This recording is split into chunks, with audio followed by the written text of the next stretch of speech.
청취자 여러분 안녕하십니까. YTN 라디오 수도권 투데이의 장원석입니다.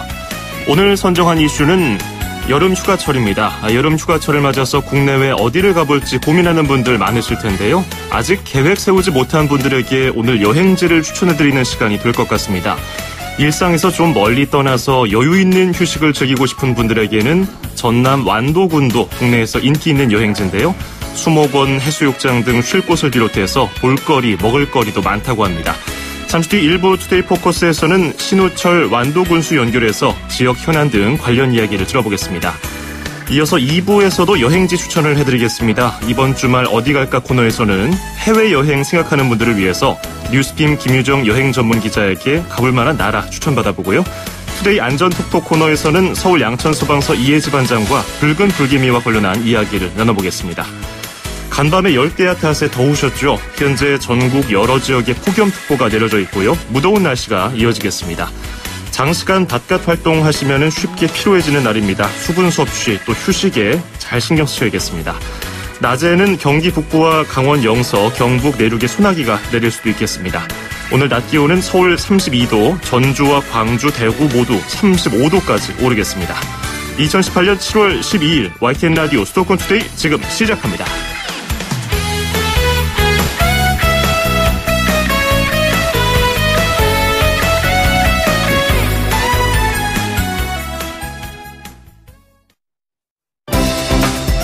수도권과 관련된 소식은 모두 여기 YTN 라디오 수도권 투데이.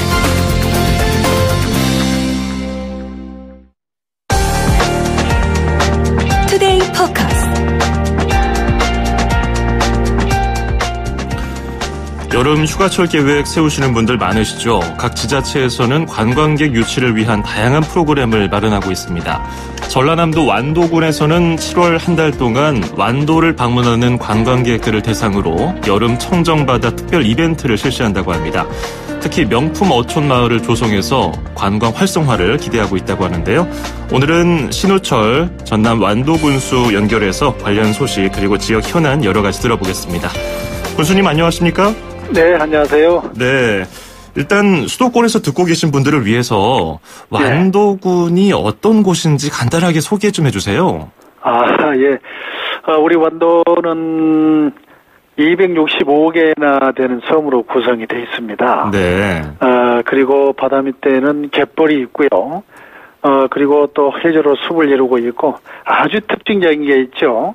바다 밑에 맥반석이 완도군 전역에 깔려 있다는 것이 매우 특징적입니다. 네. 이 맥반석은 바닷물을 정화시켜주는 역할을 하면서도 생명활성 촉매 역할을 해가지고 가장 안전하고 그리고 맛과 향이 우수한 수산물을 생산해낼 수 있게 하고 있죠. 네. 그러면서 이제 아주 상록 난대림으로 구성된 그런 수목원과 더불어서 완도에 또 아시아 최초의 슬로우시티 청산 그리고 가고 싶은 섬으로 선정된 소환도 그리고 생일도 여서도 이런 것이 있고 윤선도 유적지 이와 같은 아주 관광 자원이 많은 정말 빙그레 웃을 그런 완도입니다. 그렇군요.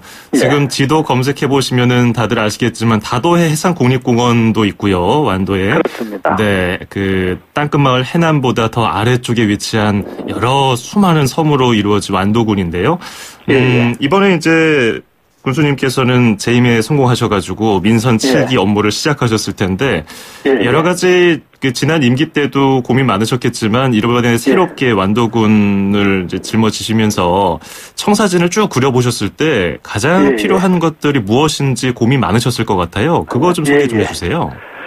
앞으로 이제 민선 7기 4년 동안에는 군정 목표를 모두가 잘 사는 희망찬 미래 완도를 군정 목표로 이렇게 세웠습니다. 네. 그래서 이와 같은 그 희망찬 미래 완도의 실현을 위해서 5개 과제를 설정했는데요. 그 중에 하나가 미래 성장 산업인 해양 치유 산업을 육성하겠다는 거고. 네. 그리고 두 번째가 정말 이제 지속 가능한 지역 경제를 이끌어 나가야 되겠다. 그리고 세 번째가 이제 사람이 우선되는 포용 정치 적재.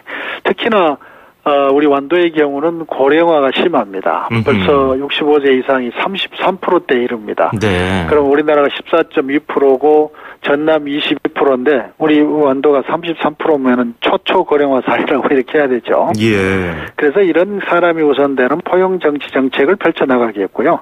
그리고 이제 완도의 그 생태 중심, 그래서 이제 감성적인 그런 문화관광 시대를 열어가겠다는 거고, 우리 완도가 지닌 이런 그 가치를 보존해 나가기 위해서 아주 청정한 환경을 유지해 나가도록 그렇게 하겠습니다.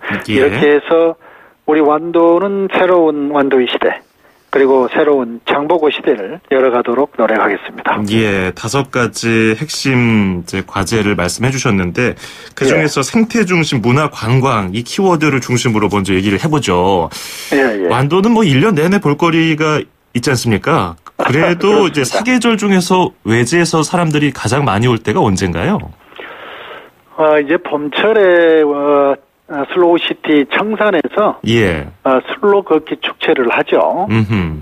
그러면서 이제 장보고 수산물 축제가 또 5월 달에 이루어져서 예. 대체적으로 가장 많이 방문한 시기는 4, 5월이라고 이렇게 봐야 될 것 같습니다. 아, 봄철에 많이 오시는군요. 예, 그렇습니다. 그리고 이제 또 수목원 같은 데는 상록 그 난대림으로 구성되어 있기 때문에 예.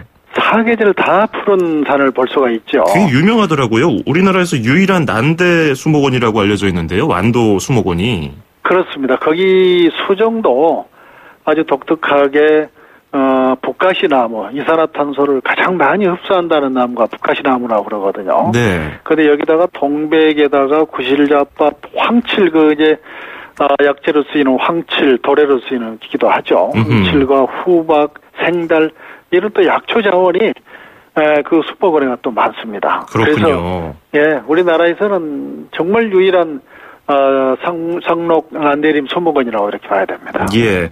뭐 봄철에 많이 온다고 하셨지만 그래도 또 유명한 것이 신지 명사심리해수욕장 아니겠습니까? 예, 예. 예, 그것도 좀 소개 좀 해주세요. 여름철에 많이들 가시게.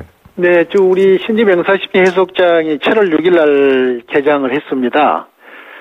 개장을 했는데 우리 신지 명사심리해수욕장은 지금 세계에서 인정하는 블루 플래그, 그러니까 친환경 해수욕장에 붙여지는 블루 플래그 인정을 받기 위해서 네. 지금 그 전 단계인 파일럿 블루 플래그 단계를 지금 금년에 거치고 내년도에 바로 블루 플래그 인정을 받게 될 겁니다. 이것은 예. 가장 친환경적이면서도 또 수영하기 좋고 모래라든지 이런 거, 그리고 안전성을 고려해서 주는 건데요. 이게 세계 55개 국가에 지금 그런 친환경 해수욕장 인정을 받고 있고 우리나라에서는 최초가 이렇게 될 겁니다. 예. 그래서 우리 신지 명사심리 해수욕장은 앞으로 해수욕장 기능으로서도 좋은 것이기도 하고 이곳에 이제 해양 치유 산업 이것을 그 센터가 들어서게 돼서 우리 신지 명사심리 해수욕장은 이제 국내뿐만이 아니고 해외에서도 많은 관심을 갖는 그런 유명한 그런 명소가 될 것입니다. 그렇군요. 이 명사심리해수욕장 제가 지금 찾아보니까 이 명사가 고운 모래라는 뜻이 아니고 우는 모래라고 해서 명사네요. 그렇습니다. 파도 소리 예쁘게 나나 봐요. 그렇습니다. 그래서 지금 사진 찾아보시는 분들 아시겠지만 이 명사심리해수욕장도 있고요. 그리고 네. 또 하나 제가 눈에 띄었던 것이 세계 문화유산 등재를 추진하려고 학술 용역도 시작했다고 들었어요. 예, 예. 어떤 것들이 해당되나요? 저희 이제 완도는 아주 깨끗한 환경하고 청정바다 그런 이미지 아니겠습니까? 네네. 그래서 완도의 모든 생태가 살아나고 있습니다. 그래서 해양 생물권 보전 지역으로도 등재를 받으려고 그러고 예. 이미 지금 일부는 이제 슬로우시티로 지정을 받았지 않습니까? 청산도가 아시아 최초로. 네네. 그런데 지금 우리 완도에 또 보길도의 윤선도 유적지가 있죠. 예. 이곳 또한 정말 우리나라에서는 흉내낼 수 없는 그런 또 아주 명품 산이 있는 데가 아닙니까? 그러면서 수목원, 조금 전에 말씀드렸던 그 수목원, 네. 이와 같은 것을 이제 세계 문화유산으로 등재를 하려고 그러고요. 예. 그리고 또 명품 지정을 하려고 그러고, 그리고 이제 명사심리 같이 블루플래그 인정을 해서, 이제 이런 것을 전부 다 이제 관광 자원화 해가지고, 그렇게 해서 생태 중심의 문화관광, 시대를 열어가겠다. 아하. 이렇게 계획을 세우고 있습니다. 뭐 완도군 전체를 거의 뭐 유네스코 세계 문화유산으로 등재하려는 그런 목적으로 지금 움직이고 계시는데 충분히 그럴 가치가 있다고 저도 생각이 되네요. 예. 그런 면에서 뭐 해양 쓰레기 전담 환경 미화 요원 제도도 운영하고 계시고 그래서 이제 환경과 여러 가지 청정 환경 가치 보전을 아까 목적으로 하고 계신다고 그랬는데 그런 제도도 있고 그 해양수산과학원장도 지내셔서 이 부분에도 관심이 많을 것 같은데요. 지난해는 국제 해조류 박람회도 개최하셨고 해조류를 이용해서 해양 헬스케어 사업도 군 차원에서 추진하고 있는 걸로 알려져 있는데 이건 어떤 건가요? 해양 헬스케어 산업은 이제 해양 에어로졸과 같은 해양 기후를 이용해서 치료를 하고요. 네. 그리고 이제 갯벌과 그리고 해조류 이와 같은 것을 이렇게 해양 수산 자원을 이용을 해서 우리 그 만성 질환을 치료도 하고 그리고 이제 수면 장애와 같은 이런 그 심신의 장애 있는 부분에 대해서 치유하는 이런 것을 해양 치유 산업 또는 해양 헬스케어 산업이라고 합니다. 유럽에서는 100년 전부터 시작을 해서 그 시장 규모가 무려 310조에 이른다고 합니다. 대단히 사업성이 있고 앞으로 전망이 밝은 것이라고 봐야 되겠고요. 특히나 우리나라가 지금 문제가 되고 있는 일자리 아닙니까? 청년 일자리. 그래 여기에서 이제 그 요법사라고 하는 치유사가 되겠죠. 이런 인력을 육성해 나간다면 독일의 예를 들면은 로더나이라는 시가 인구 6,000명인데 종사자가 12,000명입니다. 그럴 정도로 고용 창출 효과가 대단히 높은 것이 이제 해양 치유 산업이죠. 그래서 이 해양 치유 산업, 즉 해양 헬스케어 산업은 대통령께서도 그 중요성을 인정을 하셔서 문재인 정부의 100대 국정과제 안에 들어가 있습니다. 그렇군요. 그래서 우리 완도가 기획을 해서 해양수산부에다 건의를 했고 또 해양수산부에서 새로운 사업으로 받아들이면서 현 정부에서 100대 국정과제로 이렇게 이제 채택을 해줬고. 그렇군요. 앞서 말씀하신 그 5대 과제 중에 지속가능 지역경제도 속하는 그런 하나의 사업이 될 것 같은데요. 근데 또 뭐 미래를 내다보고 미리 지금 투자를 하는 것도 중요하지만 현재 좀 문제가 되고 있는 것은 전복 산업 아니겠습니까? 그렇습니다. 이게 경제 발전의 근간인데 완도에서요. 지금 가격이 많이 떨어졌다고 알려져 있는데 지금 현재 상황 어떻습니까? 네, 이제 전복 가격이 이렇게 떨어진 이유를 살펴보면 2015년에 10,000톤이 생산이 됐습니다. 그리고 이제 그 이후에 3년 후에 벌써 지금 10,000톤이 더 추가 생산이 돼서 20,000톤 시대가 됐거든요. 그래서 이제 거기에 걸맞는 20,000톤 시대에 걸맞는 정책들을 펼쳐 나가야 되겠다 하는 생각을 갖고 금년 5월 가정의 달에 추가로 생산되는 부분은 특별 판매 활동을 통해서 소비를 시키자.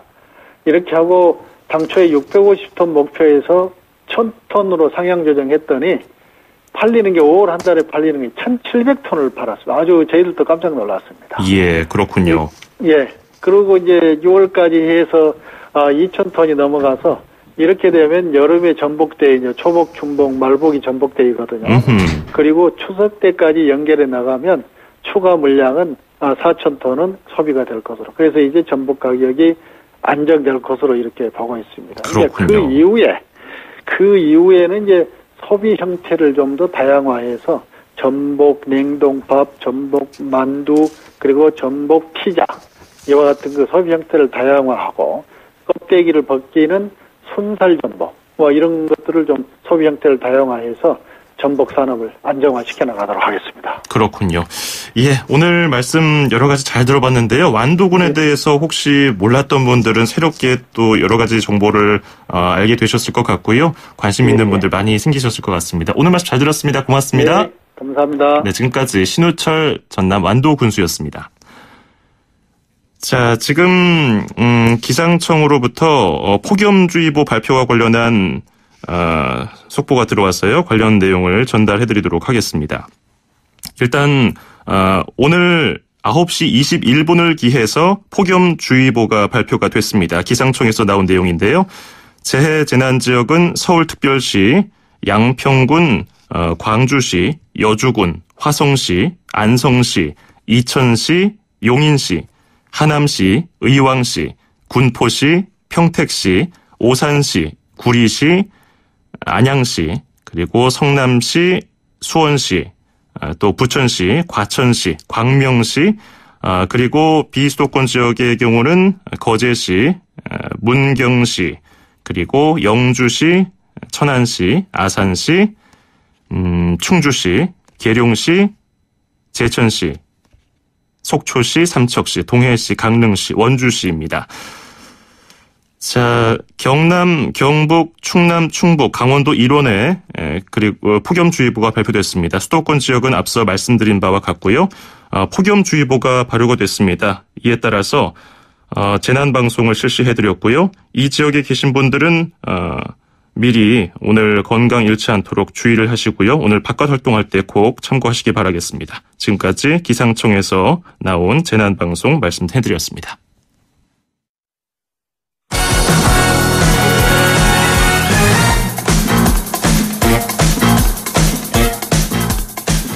수도권 뉴스 브리핑입니다. 오늘 아침 서울에 첫 열대야가 나타났습니다. 기상청은 오늘 아침 서울 최저기온이 25.6도로 올 여름 들어서 처음으로 열대야 기준인 25도를 넘었다고 밝혔습니다. 서울시의 첫 열대야는 지난해와 같았습니다. 전국에 폭염특보가 내려진 가운데 오늘 한낮에도 푹푹 찌는 찜통더위가 기승을 부리겠습니다. 한국토지주택공사 LH가 오늘부터 하반기 행복주택의 청약 접수를 받습니다. LH는 지난달 29일에 모집 공고한 행복주택 14개 지구 7,987가구의 청약 접수가 시작된다고 밝혔습니다. 이번에 입주자를 모집하는 단지는 서울 공릉, 남양주 별내 등 수도권 6곳과 지방 8곳입니다. 행복주택은 주변 시세의 60에서 80% 선에서 공급하는 공공주택인데요. 무주택 고령자나 만 19세에서 39세의 청년, 혼인기간 7년 이내인 신혼부부 가운데 일정 소득과 자산 기준만 충족하면 누구나 신청할 수 있습니다. 인천시가 추진하는 서구 루원시티 제2청사 조성 사업이 박남춘 시장의 재검토 지시에 따라서 성사 여부가 불투명해졌습니다. 박남춘 시장은 최근 시청 업무보고 자리에서 루원시티 제2청사 조성 사업은 시교육청을 이전시키는 등의 대안을 검토해볼 필요가 있다고 밝혔습니다. 인천시는 지난 2014년부터 서구 루원시티에 시교육청을 이전하는 방안을 추진했지만 교육청의 반대로 제2청사를 건립하는 쪽으로 방향을 선회해서 사업을 진행해왔습니다.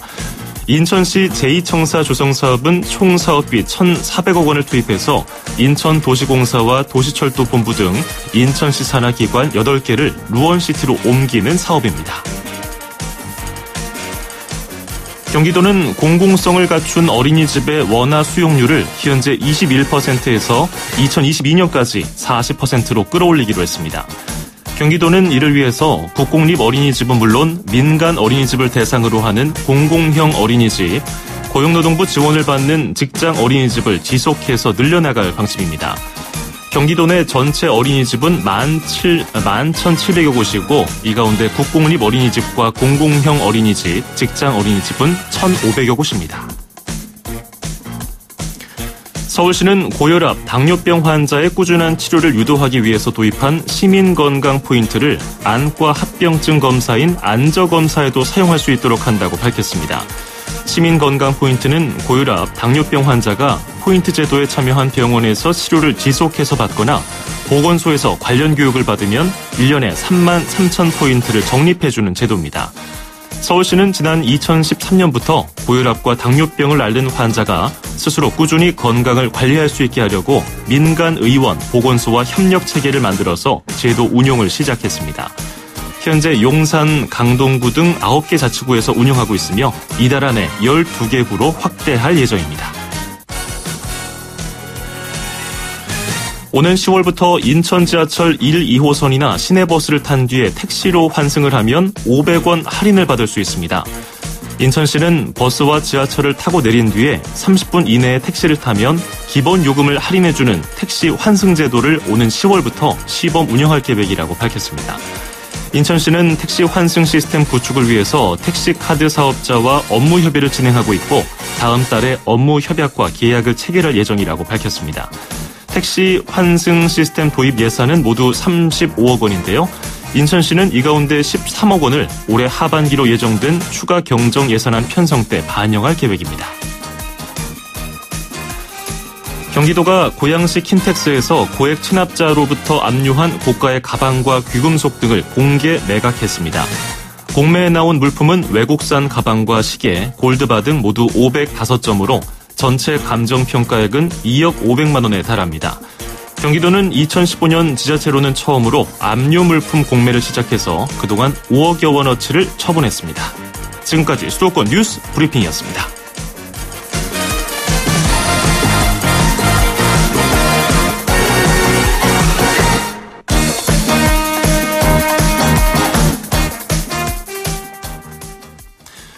네, YTN 라디오 수도권 투데이 1부는 여기서 마무리하고요. 잠시 뒤 2부에서 뵙죠.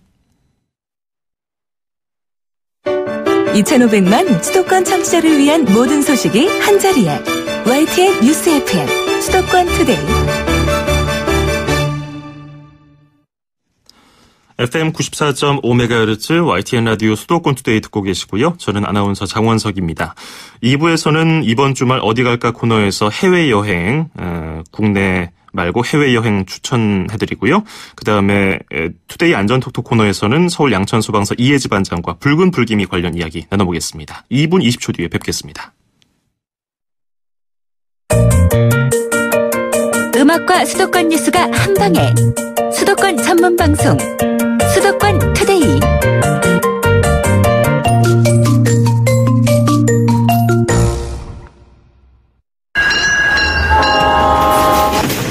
Ignition, liftoff.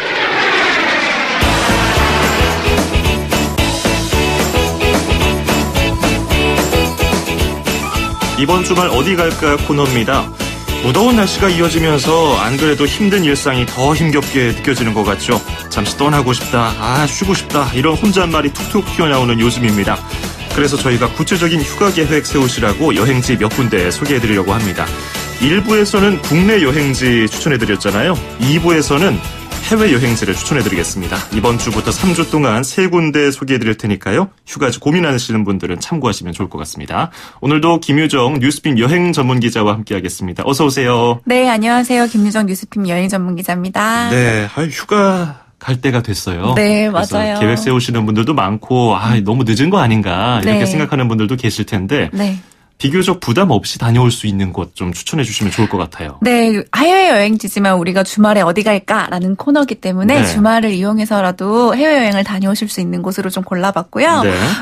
지금 제일 핫한 곳이죠. 월드컵이 열리고 있는 러시아 블라디보스톡으로 떠나보려고 합니다. 네. 사실 해외여행이 요즘 국내 여행만큼 되게 가까워졌는데요. 네. 저비용 항공사가 취향하다 보니까 5시간 안쪽으로 비행기를 탈 수 있는 곳은 많이들 다녀오시더라고요. 그래서 작년에는 2,700만 명이 정도로 갔을 정도로 해외여행이 국내 여행만큼 가까워진 것 같아요. 그렇군요. 네.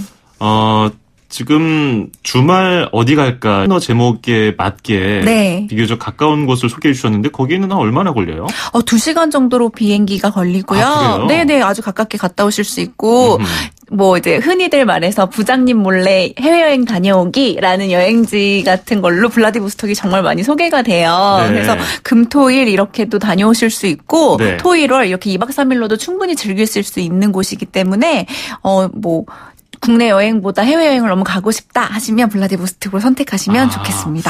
이게 러시아 극동 블라디보스토크 많이 들어봤어요. 영화에서도 많이 나오고 여러 드라마에서도 소재로 많이 쓰이는데 네. 어떤 곳인가요? 사실 블라디보스톡 하면은 시베리아 횡단 열차가 출발하는 곳으로 가장 익숙하실 거예요. 네. 그래서 남북 교류가 있을 때도 열차가 이어진다면 우리 서울에서 지금 수도권에서 열차를 타고 블라디보스톡을 지나서 횡단 열차를 탈 수 있다. 네. 이런 기대감까지 있을 정도로 되게 그걸로 알려진 곳인데요. 그래서 열차역 자체도 관광지처럼 거기서 기념사진을 찍는 분들도 되게 많으세요. 아, 그렇군요. 네. 시베리아 횡단 열차의 시작점. 물론 지금 우리가 뭐 부산역에서 출발할 수는 없지만 네, 언젠가는 뭐 그런 네. 날이 오겠죠. 맞아요. 더 둘러볼 곳이 어디 있습니까?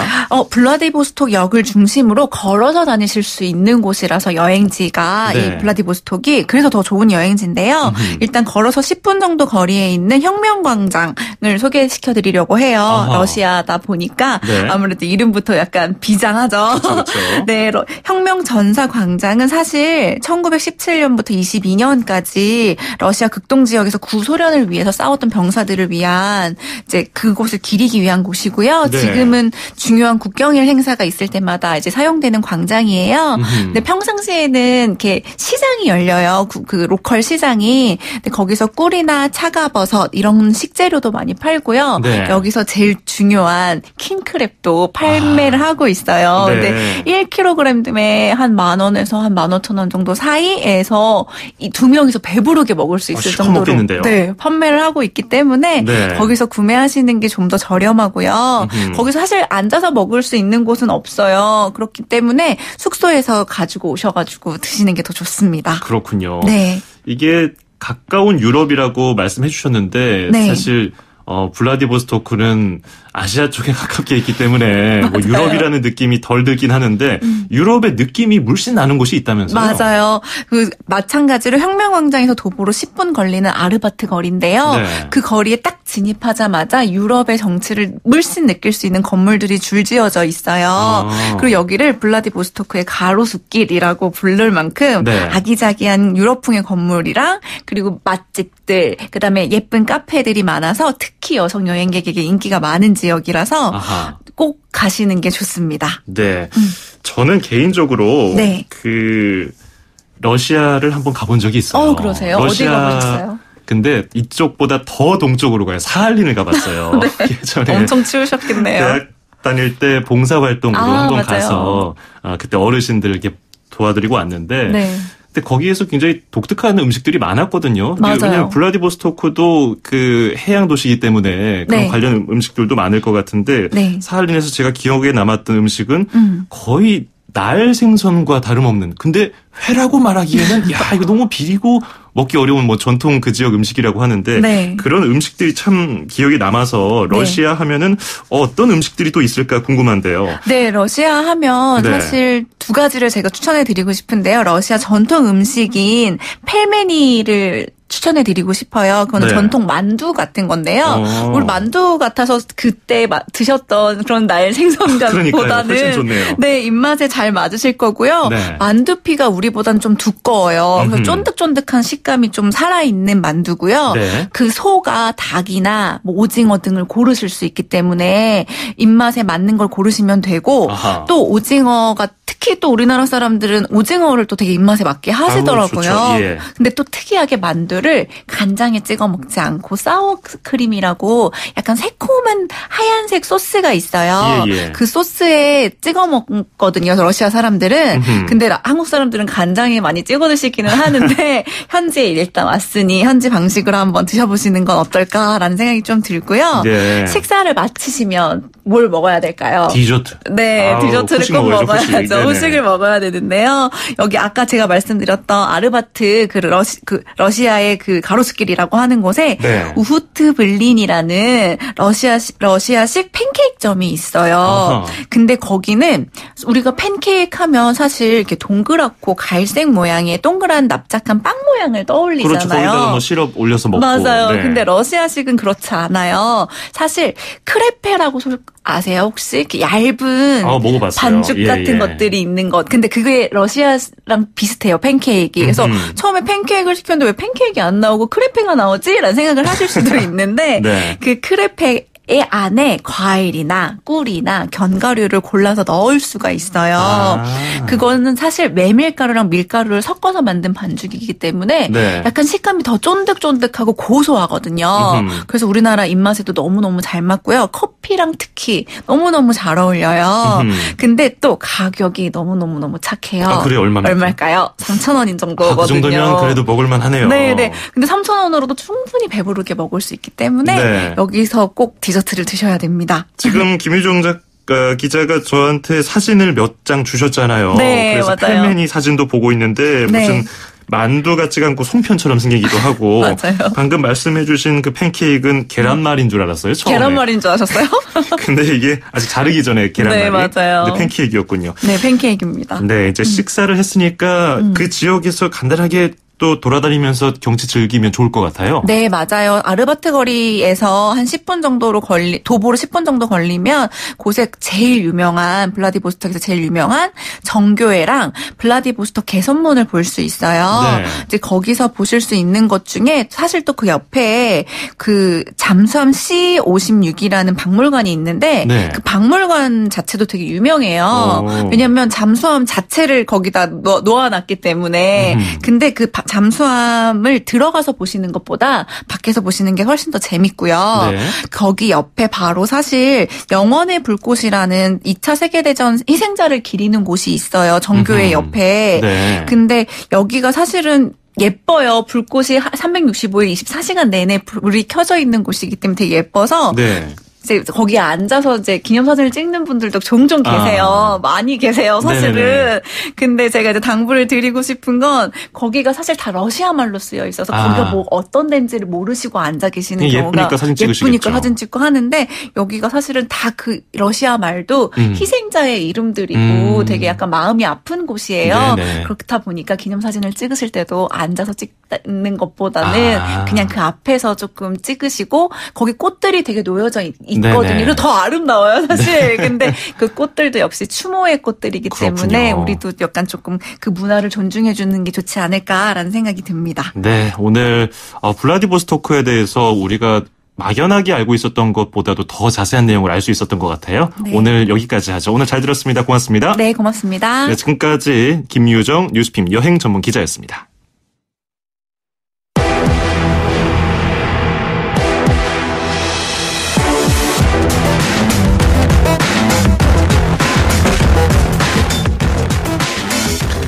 네, 투데이 안전톡톡 시간입니다. 오늘도 서울 양천소방서 이혜지 반장과 함께하겠습니다. 반장님 안녕하세요.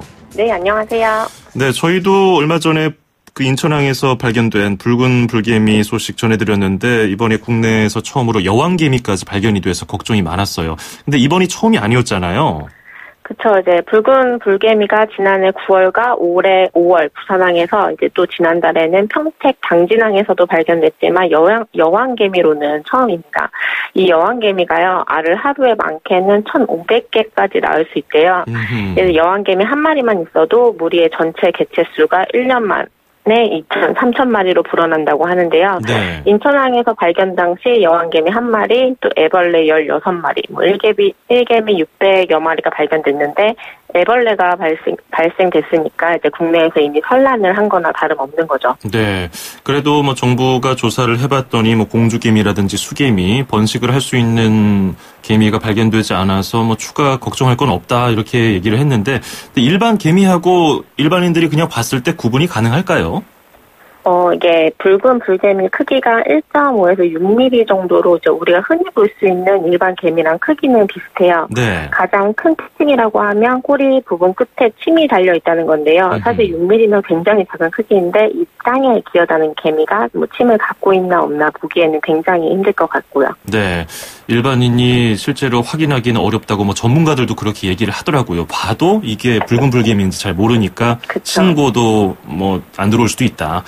그리고 이 독성을 갖고 있는 침이 있어서 뭐 물리면은 몸에 좋지 않다고 하는데 어제 국내에서 그런 신고 사례는 없는 거죠? 네, 아직까지는 국내에서 신고는 없지만 이 붉은 불개미 꼬리 부분에 그 날카로운 침에 찔리면 이제 침 속에 솔레녹신이라는 물질이 있어서 이제 불에 데인 것처럼 타는 것 같은 자결감, 심한 통증을 유발한다고 합니다. 네. 그래서 이제 금방 쏘인 다리가 벌겋게 되면서 부어오르고 이제 가렵고 또 이제 10시간 정도가 지나면 그 부위가 고름이 찬 물집처럼 생기는 특징이 있고요. 또 이제 문제는 물렸을 때 독액에 의해서 알레르기 반응을 보이는 사람들은 과민성 쇼크, 아나필락시스 쇼크가 발생해 드물게 호흡곤란 등 전신 증상이 생기고 생명을 잃을 수도 있다는 겁니다. 정말 심한 경우에 그렇다는 것이고, 뭐 해외에서는 뭐 1년에 엄청나게 많은 사람들이 붉은 불개미에 물려서 또 피해를 본다고 하는데 특히 노약자들은 더 조심을 해야 될 것 같긴 한데 뭐 모든 사람들이 물렸다고 해서 호흡 곤란 같은 심각한 증세를 보이는 건 아니겠죠? 그쵸. 이제 붉은 불개미 독성 자체는 우리나라 뭐 장수말벌 독성의 5분의 1 수준으로 독성은 더 약합니다. 네. 근데 이게 사람마다 면역 차이가 있기 때문에 어떤 사람은 또 심하게 붓는다든지 통증이 또 극심하고 뭐 또 더 나아가서 물린 부위가 개사되는 분들도 있고요. 아하. 사람에 따라 좀 증상이 좀 많이 다른데요. 이제 벌에 쏘였을 때도 어떤 사람은 통증 부종에 그치지만 이제 전신 반응으로 사망한 사람이 있는 것처럼 네. 이 붉은 불개미 독도 같은 선에서 보시면 되는 거예요. 이제 벌에 쏘여서 과민 반응을 보일 확률이 1이라고 하면 또 이 붉은 불개미 독에 쏘여서 과민 반응 보일 확률은 0.2 정도에 불과하다고 하니까요. 또 이 외에도 노약자분들도 조심해야겠지만 뭐 다만 뭐 벌이나 뭐 곤충 독에 알레르기 기존에 갖고 계신 분들은 붉은 불개미에도 과민 반응 발생할 가능성이 높다고 하니 더욱 조심해야겠습니다. 그렇군요. 지금은 인체에 어떤 영향을 주는지 이런 것들을 알려드리고 있는데 이 붉은 불개미가 뭐 생태계 교란도 하고 또 전기 설비 같은 것을 망가뜨려가지고 화재 위험의 요인이 되기도 한다고 하니까 여러 가지로 골칫거리인데 만약에 이 붉은 불개미에 쏘이면 어떻게 긴급 조치를 해야 될까요? 우선 쏘였을 때는 20-30분 정도 안정을 취하면서 몸의 상태를 살피는데요. 쏘인 부위의 부종, 통증 외에 증상이 악화되지 않는다고 하시면 쏘인 부위를 흐르는 물로 씻어내고 냉찜질로 좀 통증을 완화시켜주면 좋습니다. 네. 이때 가렵다고 해서 긁으시면 이제 피부 손상으로 2차 감염이 생길 수도 있으니 긁지 마시고 천천히 병원 진료를 받으면 되겠고요. 하지만 이제 쏘인 후에 붓기가 퍼지고 뭐 두드러기, 호흡곤란, 이렇게 목소리가 안 나오고 이제 심박동도 빨라지고 현기증 등의 전신 증상을 보이면 이때가 아나필락시스 쇼크의 가능성이 높습니다. 이때는 저희가 에피네프린이라는 응급처치약을 투여해야 되니까요. 즉시 119 신고하시고 가까운 응급실에 방문해서 진료를 받도록 합니다. 이 붉은 불개미 독에는 아까 말씀드린 벌이 가진 독도 섞여 있으니까요. 벌독 알레르기 가진 사람은 미리 알아두시고 야외 활동에 주의하시면 좋을 것 같고요. 네. 또한 이제 개미 여러 마리에 한꺼번에 공격을 받았을 경우에는 처음부터 응급실 진료를 받는 것이 가장 안전할 것 같습니다. 그렇군요. 우리가 평소에 붉은 불개미를 좀 피하고 그 피해를 받지 않기 위해서는 어떻게 하면 좋을까요? 이게 붉은 불개미 같은 경우에는 자극을 주면 순식간에 좀 물려뜯을 정도로 공격성이 강한 게 특징이라고 하니까요. 네. 외부에서 활동하시다가 좀 공격성이 강한 개미를 발견하거나 이제 붉은 불개미 아까 말씀드린 그런 증상을 보일 경우에는 즉시 검역본부 054-912-0616 또는 저희 안전신문고 앱이나 119에 신고해 주시기 바랍니다. 제일 좋은 건 사실 불개미에게 물리지 않는 것이잖아요. 예. 야외 활동 시에 저희 이전에 야생 진드기 알려드린 것처럼 뭐 곤충 기피제를 미리 사용하시고 뭐 개미집이나 풀숲 함부로 건드리지 마시고요. 땅에 있는 물건을 집어들 때에는 뭐 개미에 덮여 있을 수 있으므로 좀 주의하시고 야외에서는 반드시 돗자리 사용하시면 좋겠습니다. 그렇군요. 예, 오늘 말씀 잘 들었습니다. 고맙습니다. 네, 감사합니다. 네, 지금까지 서울 양천소방서 이혜지 반장이었습니다.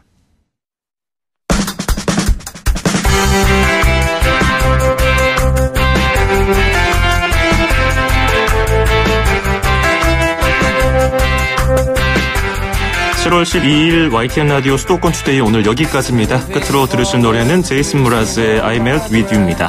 저는 내일 아침 9시 10분에 찾아뵙겠습니다. 아나운서 장원석이었습니다. 고맙습니다.